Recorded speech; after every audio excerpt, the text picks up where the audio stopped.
Good morning, good afternoon, good evening, and welcome to a post on language degeneracy.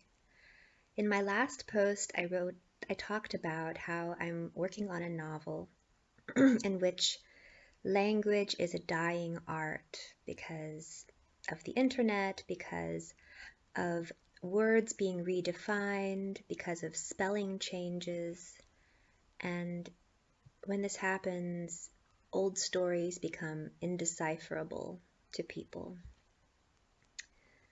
leading to lost memories and Since loss of language and memory are central themes in both the novel I'm writing and in some of the pop science writing I've been doing on this blog or vlog, I should look back at how authors from the past have treated similar issues. A friend of mine sent a nice article from 1946 called Mayhem in the Classroom by Dalton Edwards. And it will only make sense if I have these subtitles. So read along and enjoy. Because we are still bearing some of the scars of our brief skirmish with to-be English, it is natural that we should be enchanted by Mr. George Bernard Shaw's current campaign for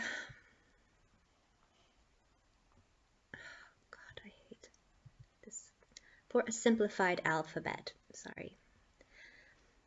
Obviously, as Mr. Shaw points out, English spelling is in much need of a general overhauling and streamlining. However, our own resistance to any changes requiring a large expenditure of mental effort in the near future would cause us to view with some apprehension the possibility of some day receiving a morning paper printed to us in Greek.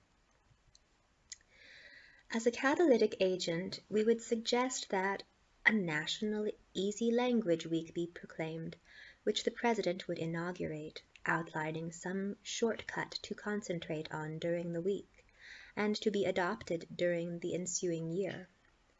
All school children would be given a holiday, the lost time being the equivalent of that gained by the spelling shortcut.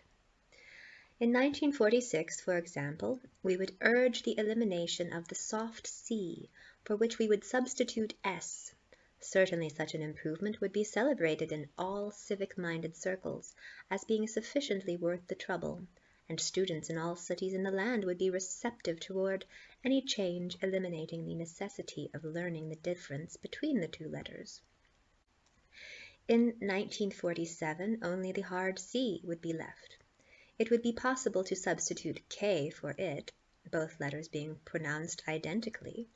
Imagine how greatly only 2 years of this process would clarify the confusion in the minds of students.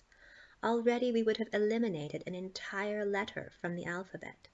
Typewriters and linotypes could all be built with one less letter, and all the manpower and materials previously devoted to making Cs could be turned towards raising the national standard of living. In the phase of so many notable improvements, it is easy to foresee that by 1948, National Easy Language Week would be a pronounced success. All school children would be looking forward with considerable excitement to the holiday, and in a blaze of national publicity it would be announced that the double consonant PH no longer existed, and that the sound would henceforth be written F in all words. This would make such words as phonograph 20% shorter in print. By 1949, public interest in a phonetic alphabet can be expected to have increased to the point where a more radical step forward can be taken without fear of undue criticism. We could therefore urge the elimination at that time of all unnecessary double letters, which, although quite harmless, have always been a nuisance in the language and a decided deterrent to accurate spelling. Try it yourself in the next letter you write and see if both writing and reading are not facilitated. With so much progress already made, it might be possible in 1950 to delve further into the possibilities of phonetic spelling, after due consideration of the repetition of the reception afforded the previous steps. It should be expedient by this time to spell all diphthongs phonetically. Most students do not realize that the long I and Y, as in time and by, are actually the diphthong AI, as it is written in I'll, and that the long A in fate is in reality the diphthong AE, EI, as in rain. Although perhaps not immediately apparent, the saving in time and effort will be tremendous when we later eliminate the silent E, as made possible by this last change. For as it is well known, the horrible mess of E's appearing in our written language is caused principally by the present necessity of indicating whether a vowel is long or short. Therefore, in 1951, we could simply eliminate all silent E's and continue to read and write merrily along as though we were an atomic age of education. In 1951, we would urge a great step forward, since by this time it would have been 4 years since anyone had used the letter C. We would suggest that the National Easy Language Week for 1951 be devoted to substitution of C for TH. To be sure, it would be some time before people would become accustomed to reading their newspapers and books with such sentences in them as Theodore thought he had 3,000 thistles thrust through the thick of his thumb.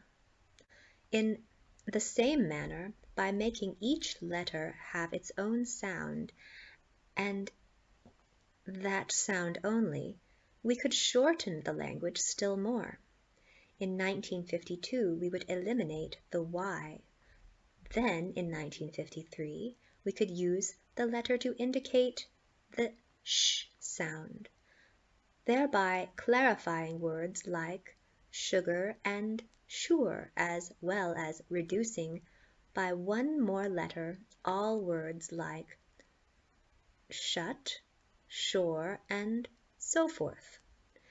Think, then, of all the benefits to be gained by the distinction which will be made between words like ocean, now written ocean, machine, written machine, and racial, written racial. All such diverse ways of writing one sound which no longer exist, and whenever one came across a Y sound, he would know exactly what to write. Continuing this process year after year, we would eventually have a really sensible written language. By 1975,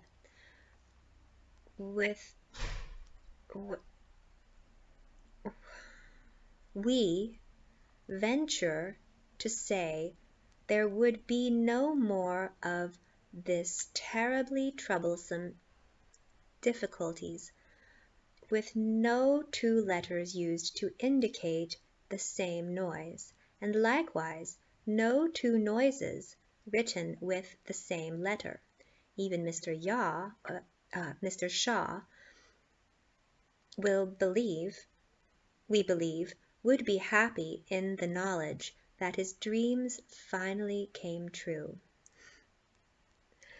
So that would be a diabolical way to detach a population from its history. Just change the language enough that old texts are deciphered.